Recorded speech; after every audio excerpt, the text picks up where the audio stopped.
kapayapaan. Magandang araw po sa inyo lahat mga kapatid sa pananampalataya sa buong Pilipinas at sa buong mundo. Naririto na naman po kami, ang Kingdom of Heaven and the Holy Nations of God, para sa isa na namang pagayag na aming pong pastor, ang tunay na sugo ng Diyos sa ating kapanahunan ngayon na pinagkaloob ng ating Panginoong Diyos ng ayon sa kanyang kalooban, nakakandili sa atin ang ating mga kaalaman at unawa tungkol sa mga bagay-bagay at nangyayari sa ating kapanahunan ngayon. Mga hiwaga, talinghaga at misteryo ng ating banal na kasulatan, lahat po yan isasaysay natin pong pastor. Ang may pakinig ay makinig sa sinasabi ng tunay na sugo ng Diyos sa ating kapanahunan ngayon. Narito po si Pastor Leonides.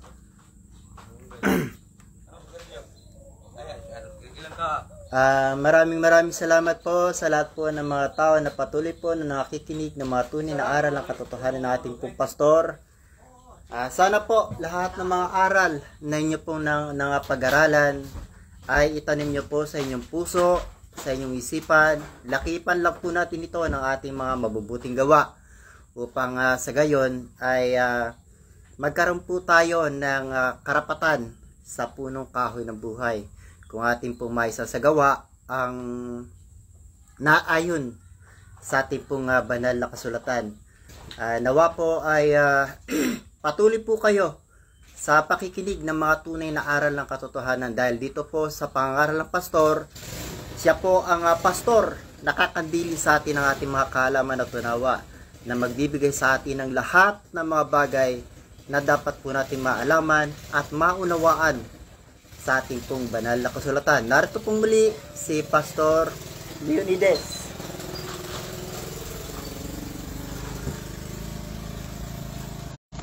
Well, sana magkakaroon na kayo ng magandang umaga, Pilipinas at buong daigdig, dahil naaaninag ko na ang liwanag na bumababa mula sa langit. Sana maglaganap na sa buong mundo ang kaliwanagan. Alright, pag nagkaroon ng kaliwanagan, yun ang kahulugan ng magandang umaga na, dahil maliwanag na. Paggabi, dilim ang tinutukoy yan. Pag sinabing dilim, yan ang tinatawag na evilness. Pag dilim ay evil. So, kailangan ng evil mawala na sa ating mga kaisipan. Yung evil, yung masamang hangarin, masamang paksa, Masamang gawa, masamang layunin, sana mawala na. Dahil yan ang hinahangan ng Diyos, na magkaroon na ng liwanag. Noong una pa ang panahon, Hinesis. Okay. Dahil dilim ang nakikita ng Diyos sa buong sangkatauhan. Mula pa ng creation, dilim na ang nakita ng Diyos. At ang Diyos ay sinabi niya, magkaroon ng liwanag. At nagkaroon nga ng liwanag. At humaba ang araw dahil sa liwanag. Dahil kung hindi maghari ang liwanag at ang dilim ay maghari sa habang panahon, anong ibig sabihin? Wala pang taong nababago ang kaisipan at kadiliman ng kanilang ninanasa, paksa, layunin, hangarin, at yan ay naghahari. ibig sabihin kasamaan. Alright. Kaya nung panahon ni Isaias, nang hula ngayon ulit ng Diyos ng salita sa mga Israelita o mga tao na mananampalataya, na sinabi niya, 61, basahin mo, para magkaroon na ng magandang umaga. Pag nagkaroon na magandang umaga, malinaw, maliwanag, na magbabago na ang panahon. Isaiah 60 kapitulo 60 talatang 1. Ikaw ay bumangon, sumilang ka, sapagkat... Sandali, palitan mo yung ka. Kinakausap niya, isang tao lang yan eh. Ulit po, Isaias Kapitulo 60, talatang 1. Kayo ay bumangon, sumilang na kayo, sapagkat ang inyong liwanag ay dumating na. Ano yung liwanag? Yung aking pinapaliwanag sa inyo, dumating na yan ang kalooban ng Diyos na siyang magliwanag sa inyong mga isipan na nalalamuan na sinabi ng Diyos sa Biblia, sukdulan ng kadiliman. Kung ang sukdulan ng kadiliman ay naghari, magliwanag nga kayo. Sabi ni Jesus, di ba? Gaya ng ilaw ng salimutan. Alam niyo yung ilaw ng salimutan? Araw. Magliwanag nga kayo gaya ng araw para maglaho na ang dilim. Maliwanag ba? At ito ang makakamtan natin na pagpapala o resulta ng pagbangon. Tuloy mo. Ang inyong liwanag ay dumating, at ang kaluwalhatian ng Panginoon ay sumikat sa inyo. Sisikat sa inyo, sapagkat narito, tatakpan ng kadiliman ng lupa at ng salimot na dilim ang mga bayan. Ngunit ang Panginoon ay sisikat sa inyo. O sino yung liwanag? Hindi ba si Jesus? Siya ang ilaw ng salimutan. Siya ang ilaw ng lahat ng mga tao.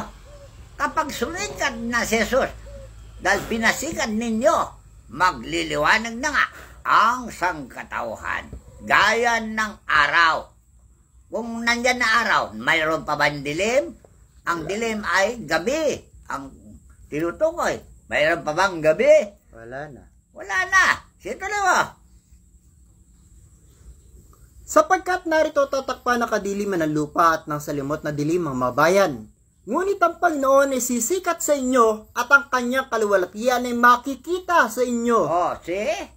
Ano yung kaluwalhatian ni Kristo? Yung karungan niya at kapangyarihan, sisikat na sa atin at maghari na siya. At ngayon, mawawala na ang dilim. Tuloy mo. At ang mga bansa ay paroroon sa inyong liwanag, at ang mga hari sa ningning ng inyong sikat.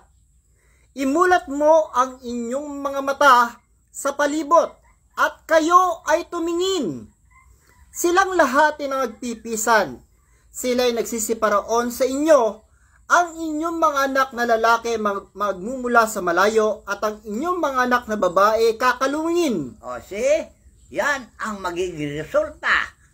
Pag sumikat na kayo gaya ni Kristo, gaya ng araw, yung liwanag, kabutihan, at na maglagan na pag-ibig at magmamahalan, at magkaroon na tayo ng ugnayan sa isa't isa, magkakaisa ng ating pag-iisip, mag-isa na ating plano, para sa ganon, maglaho na ang kadiliman at darating na ang mga hari sa lupa. Sige, dalawa. Kung magkagayon, kayo ay makakakita at maliliwanagan kayo, at ang inyong puso ay titibok at lalaki, sapagkat ang kasaganaan ng dagat ay mababalik sa inyo. Ano ibig sabihin? Kasaganaan na ng buhay ay maglaganap na nakasunod ng liwanag. Pag nagliwanag na tayo, kasaganaan na ang darating sa ating buhay. Tuloy mo, sino magdadala ng kasaganaan? Sapagkat ang kasaganaan ng dagat ay mababalik sa iyo, ang kayamanan ng mga bansa ay darating sa inyo. Kagaya ng 3 hari, noong dumalaw sila kay Jesucristo doon sa kanyang pagsilang, ano ang dala ng 3 hari? 3 regalo. Insenso, mira at ginto. Yan ang kayamanan ng tao. Alam niyo, insenso, panalangin para maligtas yung bata. Yung mira, pagsisisi ng kanilang ginagawang kasalanan, hinandog nila sa Diyos yung pagsisisi. At ang kayamanan nila ay dala-dala na rin para sa kanyang paghahari. Dahil siya isang mahirap lamang. Gets nyo na?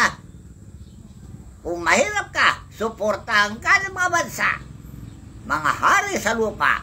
Gets nyo na? Ito ba? Tatakpan kayo ng karamihan ng kamelyo ng mga dromedaryo sa Madyan. Ano ibig sabihin niyan? Kamelyo. Mayayaman na mga tao, bilyonaryo, trilyonaryo, mahandog nila ang hain sa iyo.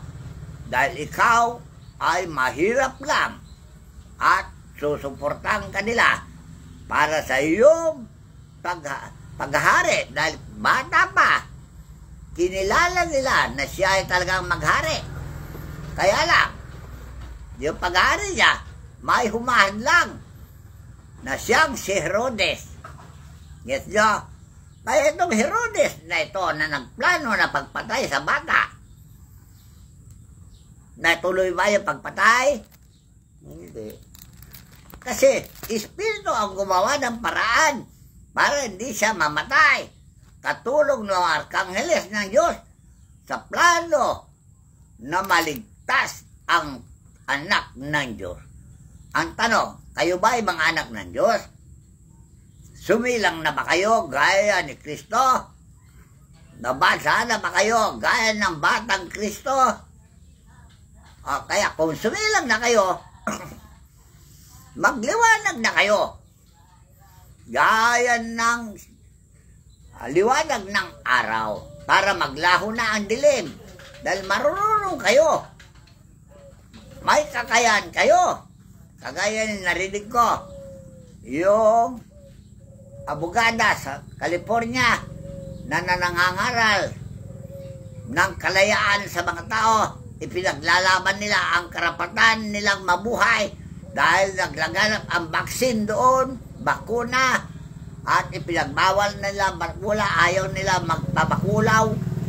Sinasabi nyo? Nagkakaroon po kasi ng discrimination yung bakunado at hindi bakunado. Kasi ang bakuna, ayon sa mga pahayag na narinig ko, kakainin niya ang inyong laman, yung bakterya ng bakuna.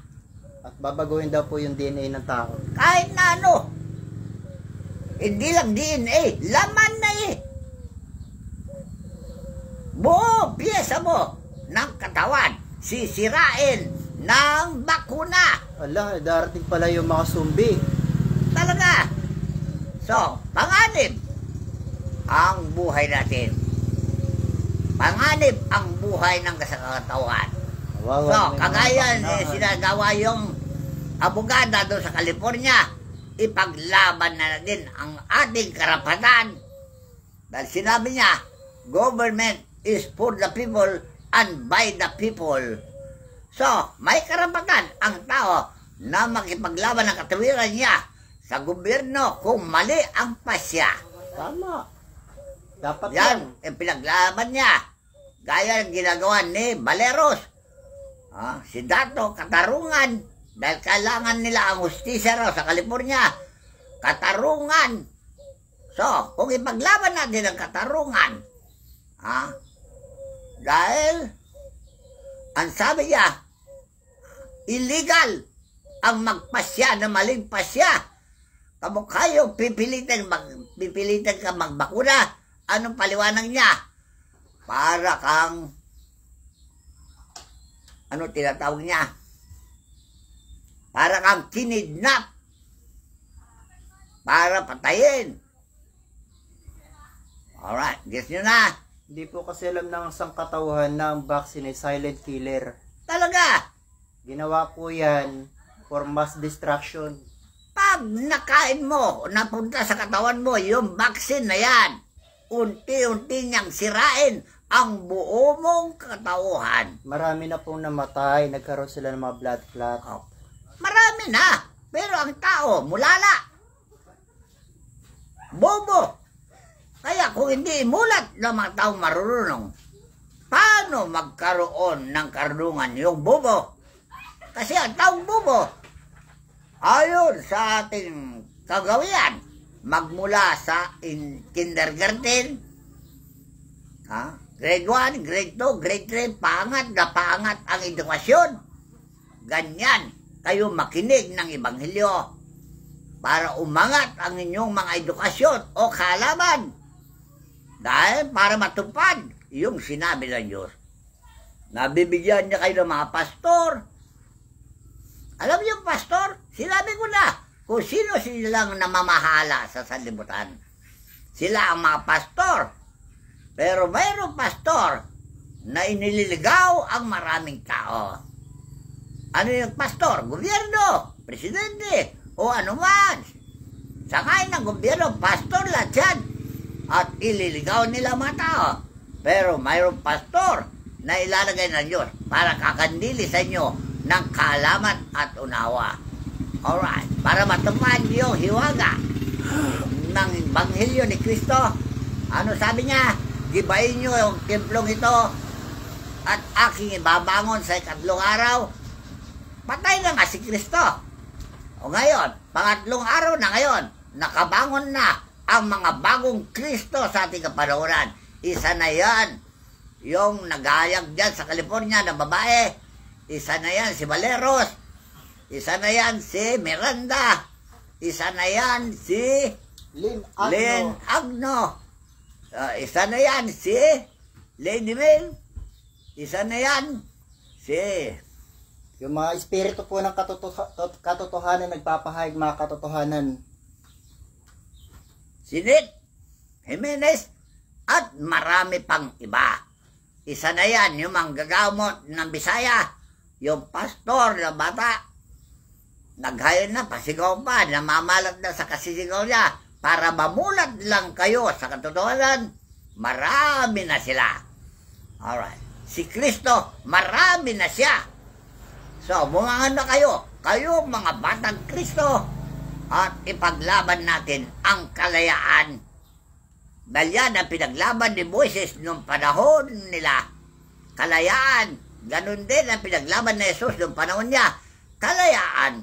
Ganun din noong panahon ni Rizal. Pinaglaban niya ang kalayaan. Ngayon, sa panahon natin, sino makipaglaban sa kalayaan?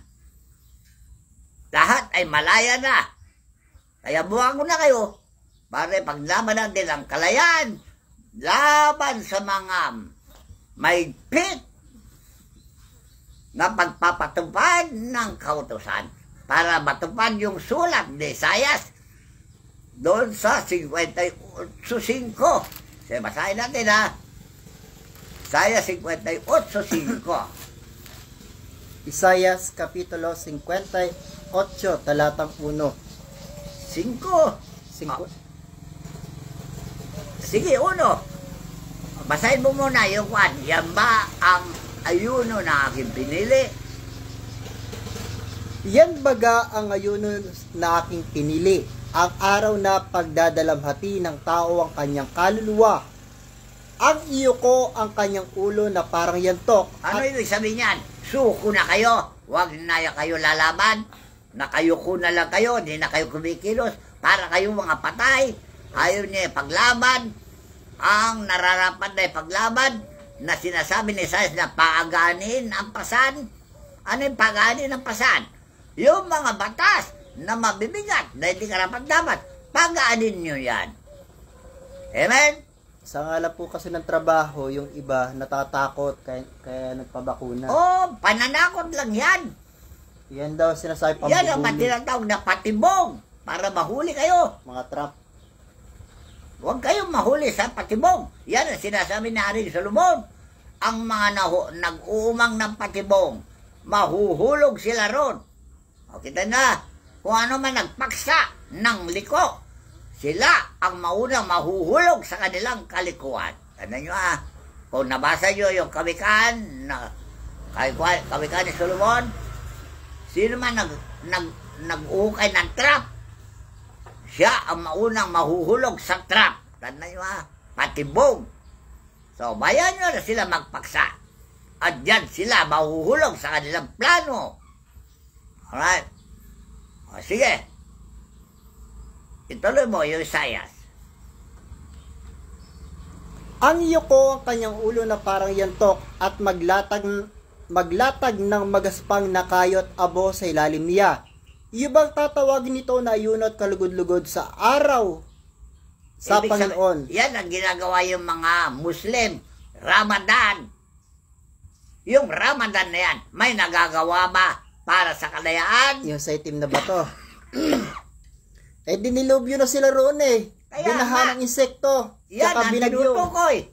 Yan bang magayuno kayo, nakadapa kayo, wala naman kayong ginagawa para sa kalayaan, Kapayapaan. para sa kapayapaan. Kaya yan ang pinupuna ng Biblia. O Diyos, dahil sa inyo, ayuno kayo ng ayuno, pero para kayong mga ribulto, wala naman kayong ginagawa. Mabuti pa si Lady Ben, mabuti pa si Miranda, mabuti pa si Dato Katarungan. Dato Katarungan at kanyang mga kasama gumagawa na. Tanda nyo, pinapagaanan nila ang pasan. Alam niyo yung pasan? Batas na mabibigat na hindi nararapat. Ipinaglalaban na nila ang kalayaan. Ano po ba ibig sabihin ng yung ayuno ng mga Muslim sa itim na bato sa huling araw nila binaha sila ng insekto? Walang kamuluhan yun. Ayan po, napakaliwanag po. Wala Ang tunay na bato, siya si Kristo. At ang tunay na bato ay tayo na. Yan ang sinabi ni Pedro. Sige, basahin mo nga para mapatuloy nyo ang bato. Ang batong buhay ay katulad ng isang taong matatag na panindigan, hindi nakikilos kailanman. Gaya ni Jesus, gaya ni Moises, gaya ng mga tao nagkipaglaban ng kalayaan, sila ang batong buhay. Gaya ni Rizal, gaya ni Pablo, lahat ng mga alagad ng Diyos. Mga batong buhay lang siya. Sibasahin mo. Unang Pedro, Kapitulo 2, talatang 5. Kayo rin naman, na gaya ng mga batong buhay, ay natatayong bahay na ukol sa Espiritu. Kita na. Kayo ay batong buhay. Huwag kayo lahat dapat nang yukuran ng mga tao. Hindi batong, kung ano, bato na Batong itim. walang kabuluhan yan. Batong itim na yan. Tandaan nyo. Meron sa primero, pero tatanggalin ng Diyos ang kapangyarihan dahil ang tunay na bato ay tayo na matatag na nakipaglaban para sa katarungan. Tayo ang batong buhay, gaya ni Pauci Pagusta, gaya ni Dato Katarungan, Miranda. gaya ni Miranda, gaya yung mga matatag na makipaglaban ng katarungan, hustisya. Hindi yung hustisyang baliktad. Meron bang hustisya na papatay? Meron bang hustisya na maminsala? Ang hustisya ay batas para sa mga taong naaapi at hinahamak. Yan ang ibig sabihin ng hustisya para ipagtanggol ang karapatan ng tao. Alright. So, ngayon, at narinig ninyo ang liwanag. Maliwanag ba yun? O malabo pa sa inyo? Maliwanag na. Ngayon, kung maliwanag na, gawin na ninyo ngayon pa. Ngayon na. Now na. Huwag na kayong patumpik-tumpik pa bago mahuli ang lahat. Okay? Kaya kayong lahat na nagnais maglingkod sa Diyos na may katapatan, ipaglaban ninyo ang katuwiran ng Diyos. Gaya na sinabi ni Pedro sa Kapitulo 2:9. Unang Pedro, Kapitulo 2, talatang 9. Datapwat kayo isang lahing hirang. Alright. Lahing hirang ha. Hindi taong humirang sa inyo. Diyos ang humihirang sa inyo. Alalahanin nyo yan. Tuloy mo.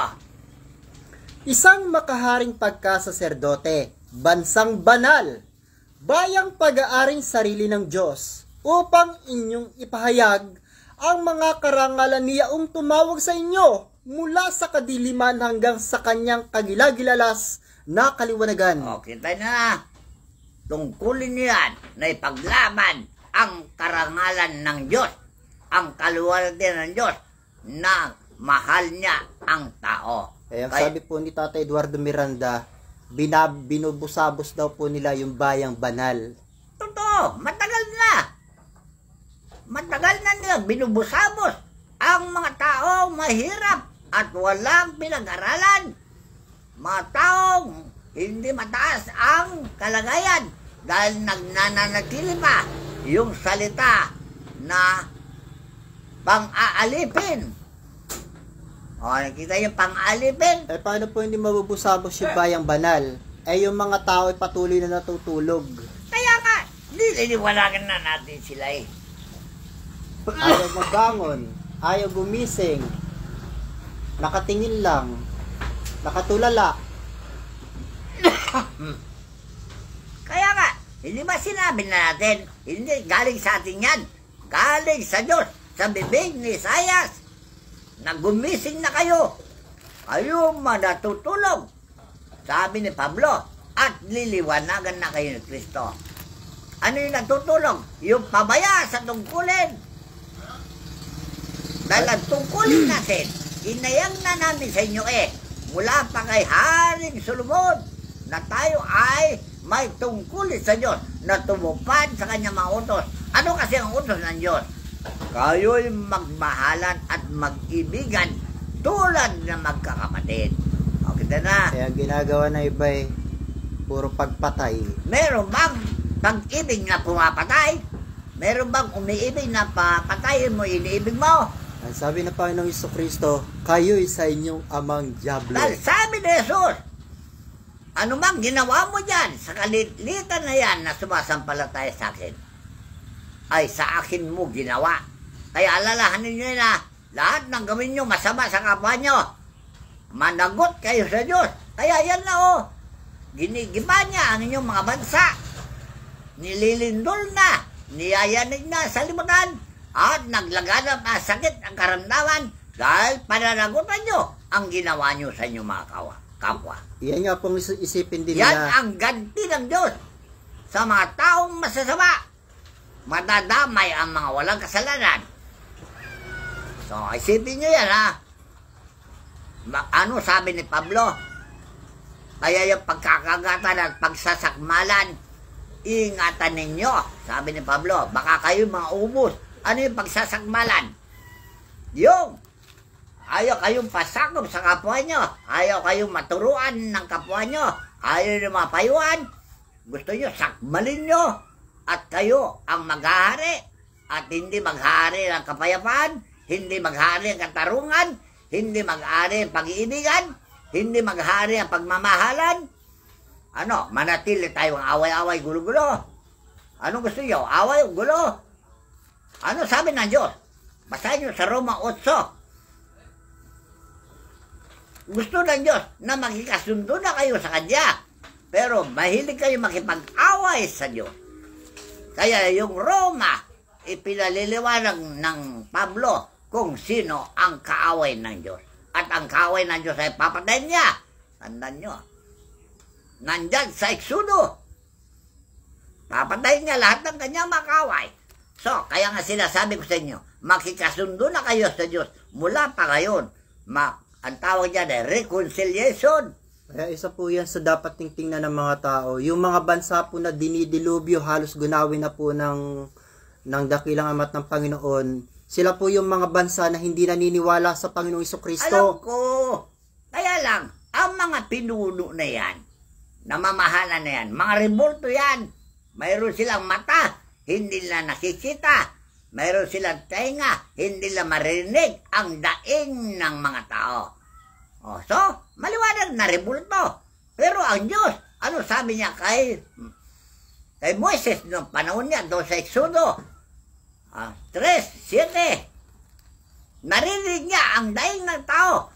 Pero yung mga taong rebulto, hindi marinig ang daing ng tao. Bakit? Dahil nasupalpalan na kanilang tenga ng pera, pati bibig nila nadikitan ng pera, pati mata nila puro pera, kaya sila ay mukhang pera. Kaya yan ang bumulag sa kanila, yung udyog ni Satanas na pera. Kahit na nakikita mo ng kamatayan na marami, bulag ka pa rin at hindi ka umiibig. Ikaw na rebulto. Sino ikaw? Rebulto. Tandaan nyo So, ito mga bagay na ito ay lalahanin nyo na yan ay nagaganap na sa ating panahon. So, marami ba akong sasabihin sa iyo, pero bulayin nyo yung sinabi ko, kung tunay na naliwanagan kayo, ano sabi ni Pablo, Pedro, iwasan na ninyo yung bagay na nakasama sa kapwa nyo, dahil yung Roma 8, ang mga mahilig sa material na bagay ay kaway ng Diyos. So, para hindi kayo maging kaway ng Diyos, magbago na kayo. Anando, Pedro, 3 Gs. Unang Pedro, Kapitulo 3, talatang Gs. Sapagkat ang magnais sumibig sa buhay at makakita ng mabubuting araw ay magpigil ng kanyang dila sa masama. At ang kanyang mga labi huwag magsalita ng daya.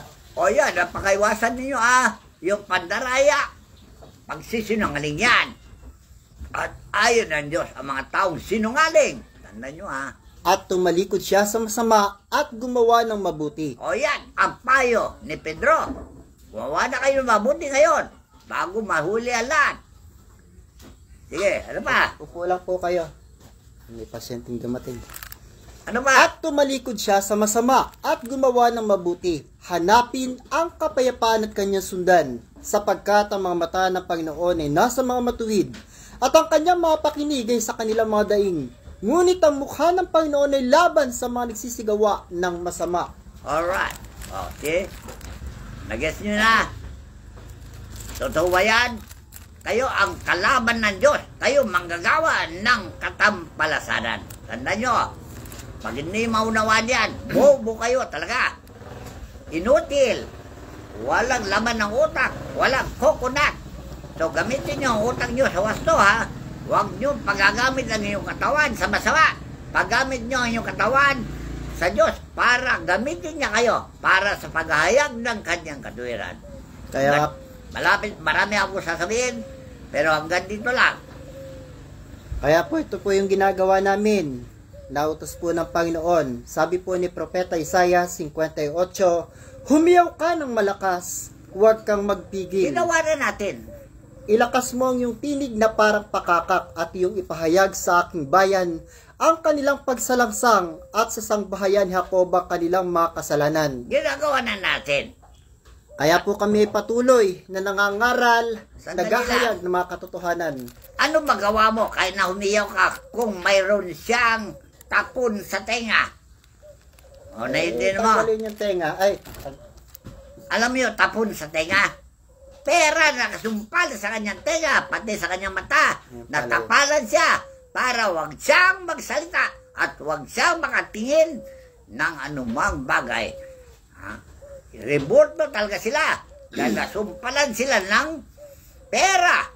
Kaya yung pera, binulag sila. At yan ang dahilan kung bakit hindi nagkakaroon ng kapayapaan. Maliwanag ba? So sa lahat naman po ng mga gumagawa ng masama, palitan nyo na po yung ginagawa nyo ng kasamaan. Ito po ang sabi naman ni Propeta Isaias. At kung magmamagandang loob ka sa gutom, at yung sisiya ng loob ang nagdadalamhating kaluluwa, kung magkagawi, sisilang ang iyong liwanag sa kadiliman. O yan ang gawin ninyo. Marami pa. O 82 mula sa 3. Ito gawin ninyo. At ang inyong kadiliman ay magiging parang katanghaliang tapat. O nag-gets yun na.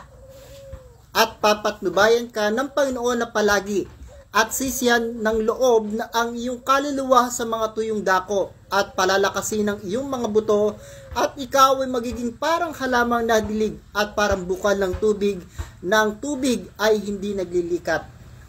Alright. O ito na, karugtong. Total, dinugtungan mo rin na naman. 82. 2.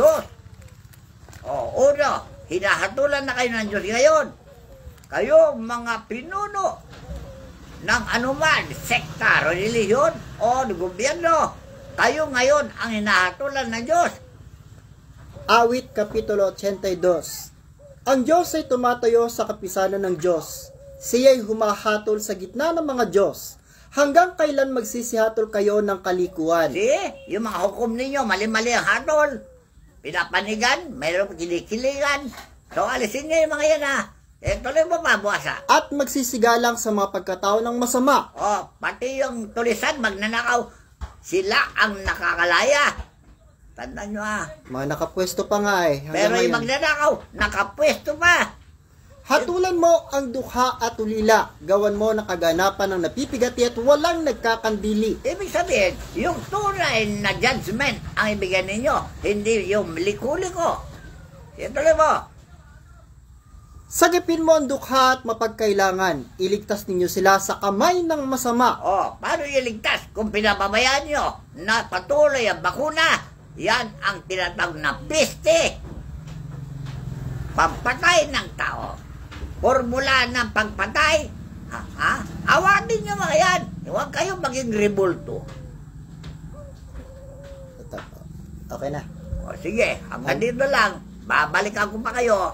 Dahil sabi na Diyos sa akin, dudurugin ko kayo na ng parang pamalong bakal. Paulit-ulit lang ito na may wikahan ko sa inyo dahil kayo ay makukulit. So hanggang dito na lamang po at maraming salamat po sa inyo lahat sa patuloy po na pakikinig ng mga tunay na aral ng pastor, ang tunay na sugo ng Diyos sa ating kapanahunan ngayon, na pastor nakakandili sa atin ang ating mga kaalaman at tunawa. So hanggang dito na lamang po, maraming salamat po. Ang lahat ng kapurihan, kapangyarihan at karangalan ay ating pong itinataas sa ating dakilang Ama at sa lahat po ng mga arkanghel, sa lahat ng mga banal ni Espiritu, sa lahat ng mga doktor ng kalangitan. Purihin po kayo sa inyong pangalan, purihin po kayo sa inyong mga makapangyarihang pangalan, mga kagalang-galang. Ang lahat ng kapurihan, kapangyarihan at karangalan ay aking itinataas sa inyong mga makapangyarihan at dakilang pangalan. Siya nawa. Maraming salamat po sa inyong lahat.